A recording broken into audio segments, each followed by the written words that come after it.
네, 하루간 경제 뉴스를 종합하는 시간 경제온입니다. 네, 상반기까지 오름세가 둔화하던 물가가 최근 석 달 연속 상승폭을 키웠습니다. 지난달 원유 가격과 농산물 가격이 높아진 탓이 컸는데 오늘은 이 내용부터 홍 기자의 뉴스 포인트에서 바로 만나보겠습니다. 지금 자리에 홍경표 기자 나와 있습니다. 안녕하십니까? 안녕하세요. 네. 이 물가가 당초 정부가 예상하는 방향에서 벗어났다고요? 맞습니다. 10월 소비자 물가 지수가 어제 발표가 됐는데요. 네. 3개월 연속 상승하는 모습을 보였습니다. 이 작년 동기와 비교해서 3.8%가 올랐는데 이게 7개월 만에 가장 높은 상승률이에요. 올해 7월만 해도 상승률이 2.3%였는데 네. 이게 25개월 만에 가장 낮은 상승률이라서 네. 이게 좀 물가가 잡혔나 싶었는데 8월에 3.4%, 9월에 3.7% 오르면서 계속 오름폭을 키워왔습니다. 그러니까 7월까지는 2%대였다가 그렇죠. 이제 8월, 9월 되면서 3%대로 다시 오른 거네요. 맞습니다. 역시 이 이스라엘과 하마스 간 전쟁에 따른 국제 유가 상승과 이상 기온으로 인한 농산물 가격 급등이 가장 큰 원인이었는데요. 네. 이 신선 과일과 채소류 가격이 급등을 했고요. 이제 사과 등 신선 과일류는 26.2%가 올라서 2011년 이후 12년 9개월 만에 가장 큰 상승폭을 나타냈습니다. 네. 전기료도 14% 올랐고요. 올해 정부는 물가 전망치를 3.3%로 예상을 했는데 네. 지금 10월에만 3.8%가 됐지 않습니까? 그래서 정부의 올해 물가 전망치가 빗나갈 가능성도 좀 커진 셈이죠. 이제 4분기까지 한 분기밖에 안 남았으니까요. 네. 이 추경호 부총리 겸 기획재정부 장관은 이번에 물가 관련 예측 발언에 대한 뉘앙스를 좀 바꾸기도 했어요. 네. 추 장관은 어제 당초 예상보다 물가 하락 속도가 더 완만할 것으로 보인다 이렇게 말을 했는데 네. 이 말이 상당히 좀 완곡어법이긴 한데 물가가 잘 안 떨어지고 있다 뭐 이런 말로 보이고요. 네. 지난달에는 이제 10월과 11월 가면 물가 상승률이 3%대 초반으로 안정될 것이다 이렇게 말을 했었는데 이것과는 상당히 좀 차이가 있습니다. 네. 이 물가 상승률이 말씀해주신 대로 떨어질 것으로 자신했었던 네. 그 한국은행 입장에서도 상당히 당혹스러울 것 같습니다. 네, 맞습니다. 지금 상태로만 보면 지금 우리나라 중앙은행인 한국은행의 물가 경로 전망이 어긋나게 된 것이죠. 한국은행은 지난 8월부터 물가가 다시 반등하자 이게 국제유가 기저효과에 대한 일시적인 현상일 뿐 이제 10월부터 이제 떨어져서 연말까지 3% 내외에 움직일 것이라고 자신을 했어요. 네네. 한은은 이제 8월과 9월 일시적인 물가 반등이 좀 일어나긴 했잖아요. 아까 말씀드렸다시피 이게 일희일비하지 말라 뭐 이런 충고도 내놓기도 했습니다. 네.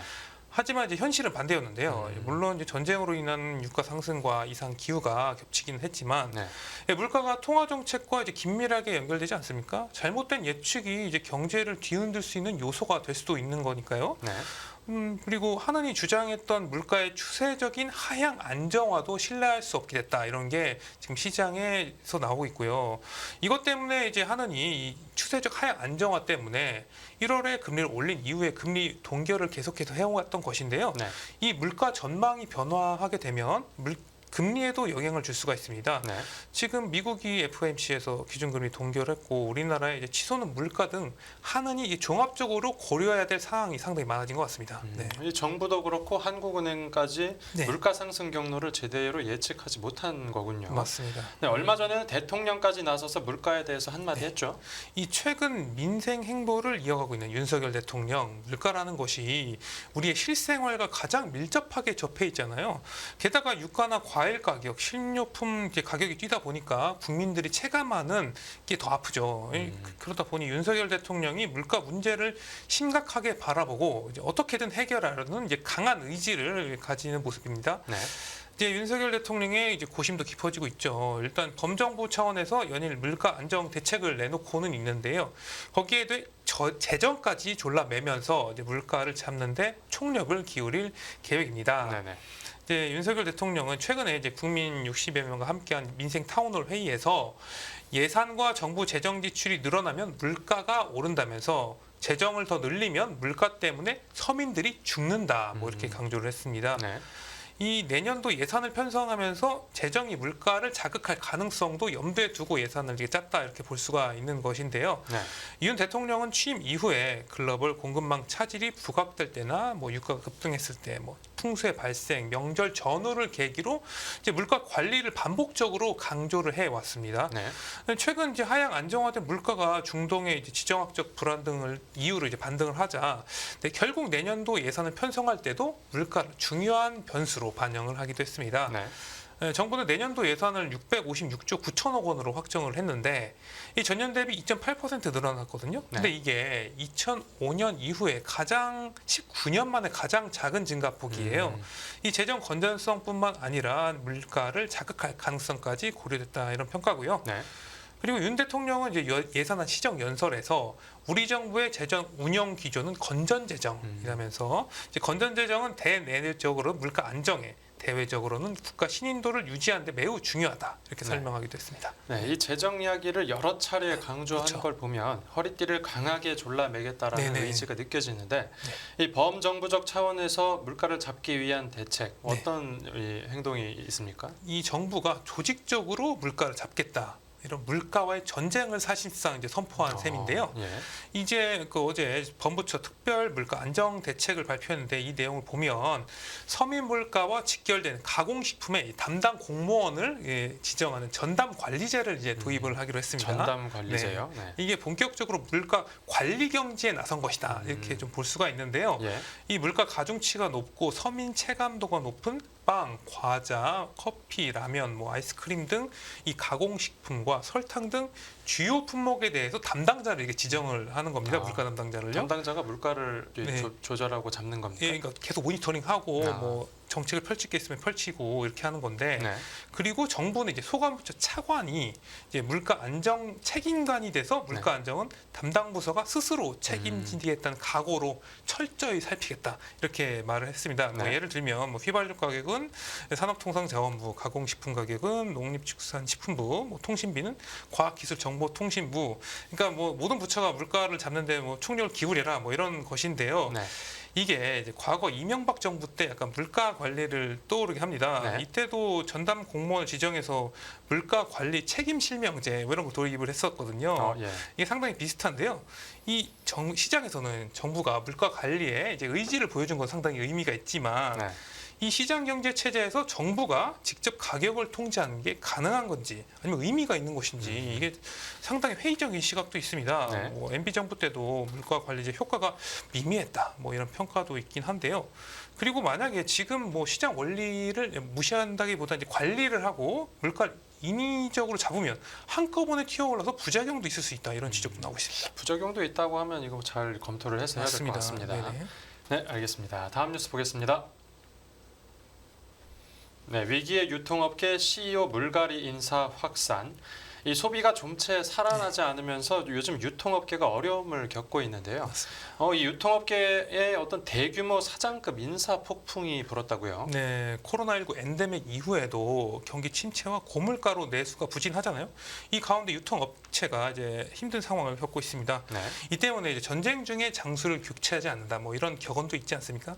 하지만 유통업계에서 대거 CEO급, 대표이사급 인사 교체에 나서고 있습니다. 네. 신세계 같은 경우는 대표이사를 한꺼번에 바꾸는 강수를 뒀는데요. 이마트 대표이사에 한채양 조선호텔앤리조트 대표, 신세계 대표이사에 박주영 신세계 센트럴시티 대표가 갔습니다. 네. 이외에 다른 대표이사들도 바꿔서 신세계그룹은 대표의 40%를 한 번에 그냥 교체를 해버렸어요. 절반 가까이요. 네, 그렇죠.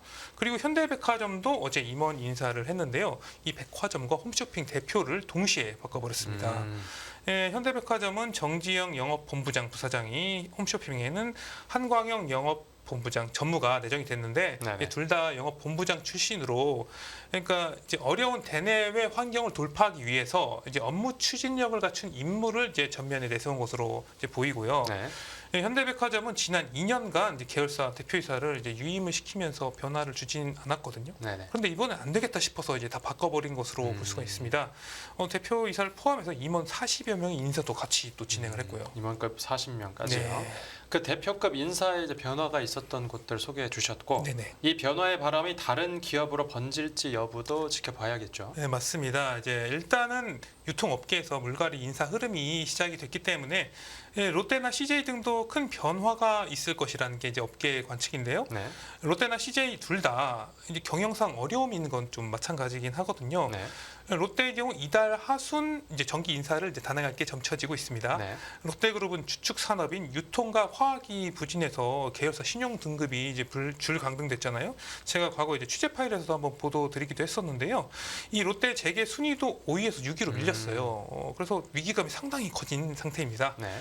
예, 롯데그룹 특히 이번 인사를 통해서 지난 2년간 운영한 헤드쿼터제 HQ제의 중간 점검에 나설 것으로 이제 예상이 됩니다. 네. 이 헤드쿼터제가 뭐냐면 롯데그룹은 2021년 조직 개편을 통해서 이제 식품과 쇼핑, 호텔, 화학, 건설, 렌탈 등 계열사를 6개의 사업군으로 이제 묶었습니다. 아. 네네. 이 롯데가 이제 쇼핑으로 유명하지만 중무장대 산업 계열사도 상당 부분을 이제 차지하거든요. 네.